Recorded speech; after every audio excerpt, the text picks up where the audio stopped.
What's up? We're looking at some H.P. Lovecraft today. I got this book by Gou Tanabe, Japanese manga artist who has adapted quite a few Lovecraft books, at least these ones.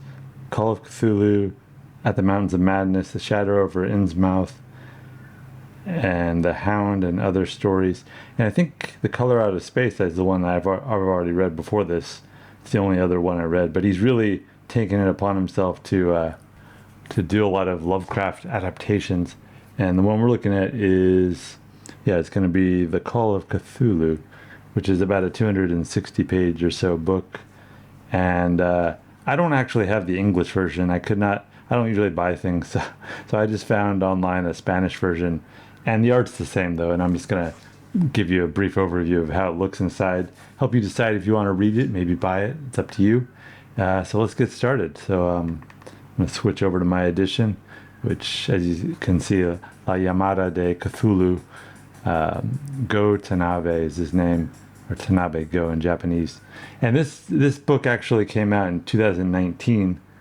And I think, though, just in the last month or two, there's been an English translation of this. So that's kind of why it caught my eye. I was like, oh, it's a new book, but it's not that new. It's several years old.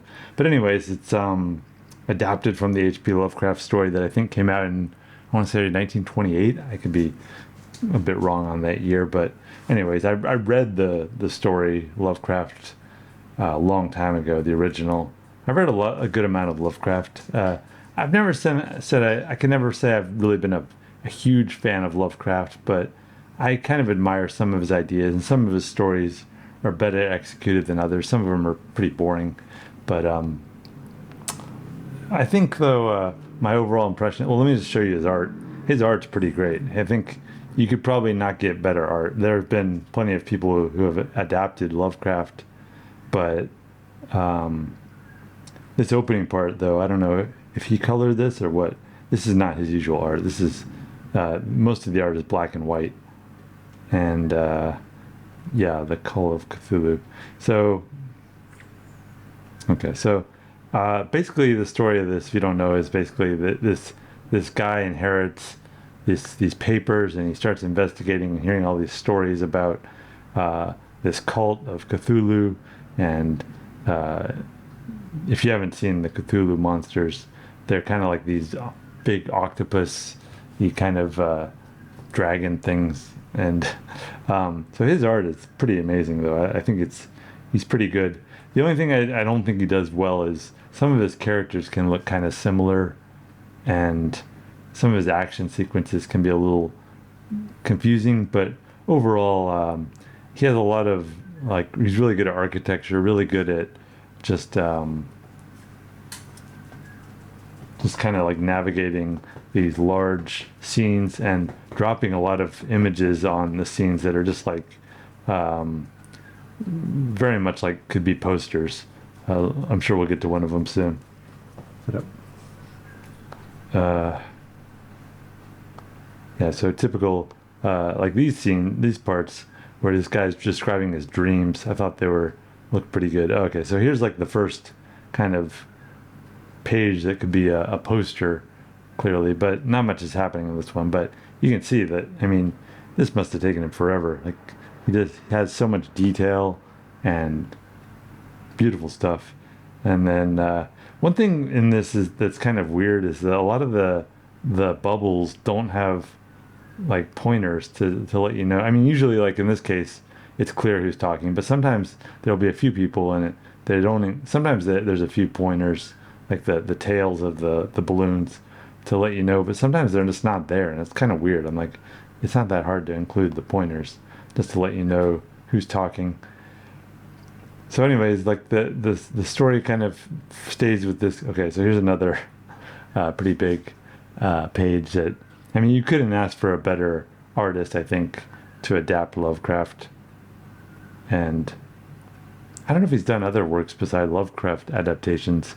Like I said, all I've read are these two books, The Color Out of Space and Call of Cthulhu. I would say The Call of Cthulhu I enjoyed more, but I'll have some more caveats later on, but let me just kind of blaze through some of this a bit. So this guy, we start seeing all this art that these artists have done. influenced by these around the same time. It's kind of a mystery unfolding. Like, what is this guy? What does this mean? Why are they having these images? And basically, this is something in cosmic horror you see a lot is dangling at the edge of possibility. Is this rather than just something that these guys created? Is this something real that is in our universe and kind of haunting? And that's like the implication that Lovecraft has. Same with this book, the Necronomicon, which is this fictitious book that doesn't actually exist, but I think somebody did write one version of it just to make it a real thing. But the point is, like, it's like these things at the periphery of possibility that maybe they exist in our universe. Maybe this is real. There's some cult scenes. I don't know. I don't remember how in the original how much this was like. How much?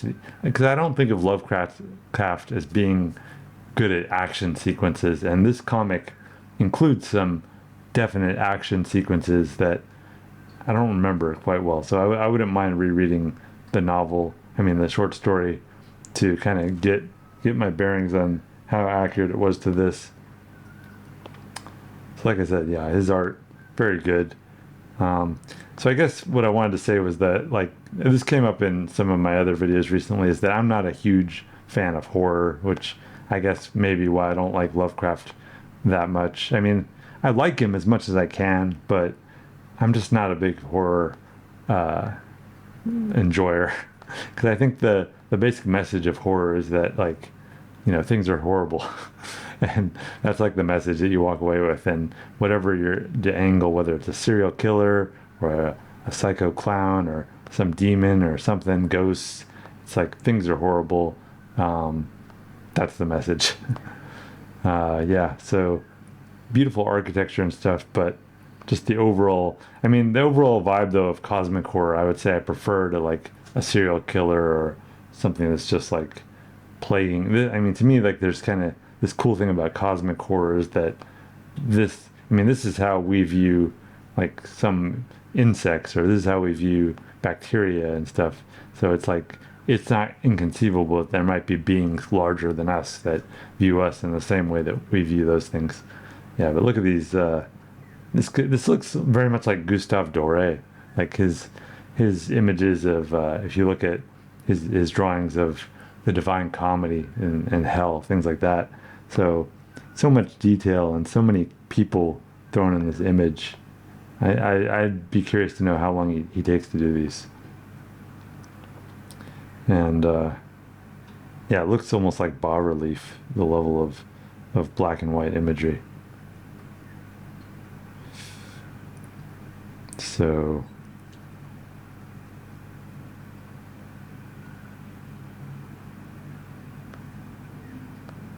I was kind of looking at some of the original illustrations for this story, and they're very vague. Like there's not. I only saw a few actually, but I think the whole Cthulhu mythos, as they're known, has kind of been added to by other authors as it's gone along, by other artists, and that's kind of interesting. Like you have this kind of meme that develops through time, and like it's like saying like, what are the interesting things about this, and what can we discard, and how much visually. I mean, you see now like they have plushies, little stuffed animals of Cthulhu.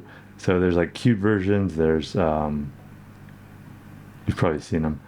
I don't know how much there've been movies. There've been all kinds of adaptations.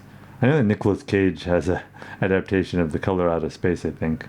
I haven't seen that yet. But I think along with like Edgar Allan Poe, Lovecraft is one of the most famous horror authors. And Stephen King too, of course. All right, so the ending of this book, though, I have to say, like, it kind of jumps around, and it's kind of like this guy's traveling all around the world. It doesn't really show how he gets there. So I feel like there could have been more kind of elaborating what was going on, but instead it just kind of jumps. And in terms of character, there's not a lot of characters. Like on this ship, they give all these characters names, but like we don't get much beyond their names. So it's like, are these even characters that we care about? And for me, the answer was no. So he's good at like showing individual action shots of what things happening, but as it goes along, sometimes it's not always kind of clear what's happening.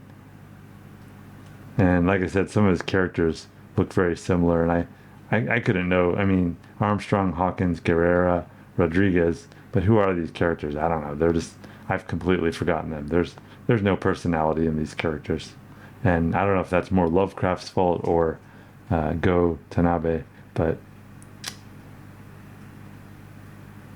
yeah, like well, the overall. I talked about this before, but I think in horror, you're less concerned. Wow, look at this. This is a great two-page spread. I mean, just look at how he does the ocean. Like how much work this must have taken forever. Um, or maybe not. Maybe he has some rapid process to really do this. Manga artists tend to be some of the fastest artists in comics due to the factory like nature of the process. Although I think he tends to be one of the more elaborate ones. I think in comics, in manga, probably this guy and Junji Ito are probably the two most famous horror authors. Junji Ito is kind of interesting. Like I said, I'm not a big fan of horror, but I have enjoyed some Junji Ito. I would say I enjoy Junji Ito more than this guy, mainly because he doesn't adapt stuff. He does his own original stories, I think, and I like that. This page, I mean, this looks so beautiful to me. Like this could be a poster, and so this is similar to my review of The Road, the graphic novel based on Cormac McCarthy's novel I looked at recently. Same thing. I love the art, but I'm just not a huge fan of the story. You could not ask for a better illustrator though of Lovecraft.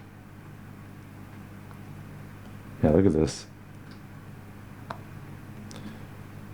This looks almost like an MC Escher, like the stairs that go eternally up.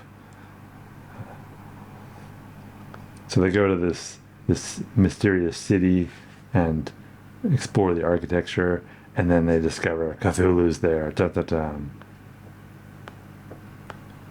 And then I would say this final kind of action sequence with Cthulhu and how most of them get killed and don't escape was not as I don't feel like it's his strength. Like one panel, beautiful stuff, but like as it progresses, I feel like it's kind of confusing and it's kind of hard to tell what's going on. A lot of his panels are not that. I mean, a lot of his pages are not that complicated. Like it's just characters, but then every now and then he'll do like some elaborate architecture or a two-page spread that really takes it to another level.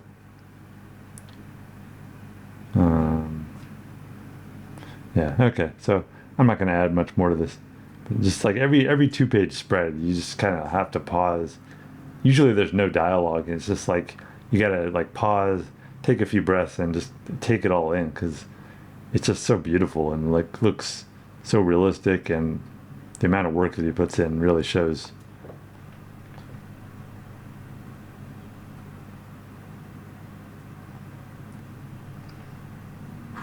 I kind of wanted to read this too because I've been wanting to read. I've talked about Alan Moore recently, and I've been wanting to read his Lovecraft stories. I think Neonomicon and The Courtyard, and I don't remember. There's several collections and several hundred pages or even thousands of pages that I haven't read really. So I'd like to read those at some point. And I don't really feel like reading Lovecraft in the original again. And in some way, I like this more because I could just blaze through this in a very short amount of time. So, yeah, I felt like this was kind of confusing image. Like, what am I looking at? But maybe that's what he wanted, to kind of see this rupture in space and not really know, is this a creature? What is going on here? So anyways, typical Lovecraft and horror story ending of like feeling of like this kind of immobilized feeling, similar to Faulkner in some ways. I think of The Sound and the Fury of like this feeling of paralysis.